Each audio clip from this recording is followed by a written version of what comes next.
بقول شندم حاجی گفته کونت پلاستر میکنم. والله میگه از پشت که میکنم غار کونت چشمک میزنه بالا زیاد بوی میده. بقول تو حاجی را بهتر بساختی میگه بیا غار کونت بلیسم. بلیسه اما متجبش وقت لیسیدن گوز نزنی. بقول حاجی رنگ سنبا و رنگ کونت چیرم قبل از عروسی مفهمید. سنبوسه ما از روی لبایم کنم از روی جلدم. راست بگو تا حال دوست پسر داشتی؟ بله یک دانه بود، یک رقم سامانیش کلان بود. و دفعه بعدی رابطه تا یک هفته از جایم بلند شده نمیتونستم. امشب شب جمعه است، چی پلان داری؟ من خب پلان ندارم، میگم خوش به حال اونایی که امشب لینگای هم دیگه رو بالا میکنه. اوف.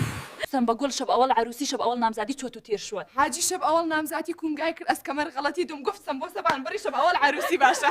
شب جمعه اومد بری، شب جمعه چی پلان داری؟ دوست پسرم نداریم ما تو. یک پسری باشه خب سامانیش کلام باشه امی سرش داخل کنه غیرت گوزی ما بره. ای چی حال است حاجی دیشب تای صبح چیغ میزد؟ چی گپ شده بود؟ سامان بقول دندان کشیده بود، سامان حاجی دندان گرفته بود، اج اله نمیکرد. عزیزم تا حال امرای مردیگه خوابیدی؟ نه امرای ارکی بودم تا صبح نمزاج بخوابم. دیشب که از خواب خستم دیدم حاجی سنبوسه زنی دیگری را لیسیده میره. باز معزیت خواهی کرد. نه گفت سب کن حال تمام میشه. دختر جان این شب جمعه است، برنامه چی است؟ فعلا هیچ، اما امید دارم کسی منم درک کنه، برای منم یک شب خاص بشه. شما اگر مجردین منو درک کن. چی شده حاجی از خوابت ترسیدی؟ خواب دیدم سنبوسه تن پار کشیده رفتن. بقول ای توتی دا اتاقتان چی میکنه؟ ای شخ زدن حاجی عصب میکنه، اگه مخلص نشوم 0 نمره میده.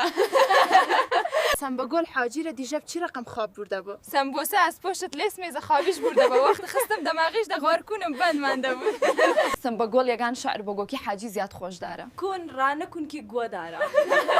سنبوسه بکن که شربت لیمو داره. چی شده خدیجه؟ شما سامان حاجی مرچ زدین من امرایتان کار دارم. برو کمابی یخ بزن خوب میشه. سلام کاکا، فرق بین بالن کاندوم چیه؟ فرقش اینه که اگر بالن پاره بشه مسافرانش میره اون دنیا، اگر کاندوم پاره بشه مسافرش میاد این دنیا. راست بگو تا حال دوست پسر داشتی؟ بله یک دانه بود، یک رقم سامانیش کلان بود. و دفعه بعدی رابطه تا یک هفته از جایم بلند شده نمیتونستم. عزیزم بیا این شبه که شب اول عروسیمونه، بیا ستاره های آسمان بشماریم. عزیزم از این به بعد باید دراز بکشی، گولای قالین بشماریم. حاجی من زیاد سامان کلان دوست دارم، بگو مرا یک قدم تانی یعنی. اگر تا یک هفته از تخت بلند شدن باز نامه تغییر میتم. اگر برید 10,000 افغانی بتم چی میکنی؟ برید دستکی میزنم. عزیزم چرا با شوهریت قهر کردی؟ یارو دیشب اینقدر منوگاید اصلا نفسم بالا نمیامد. هرچی میگفتم آروم سرعتشو بالاتر میبرم. اگر مهریه‌مو ندی تنگمو برود بسته میکنم. منم لوله گازمو به دختر همسایه وصل میکنم.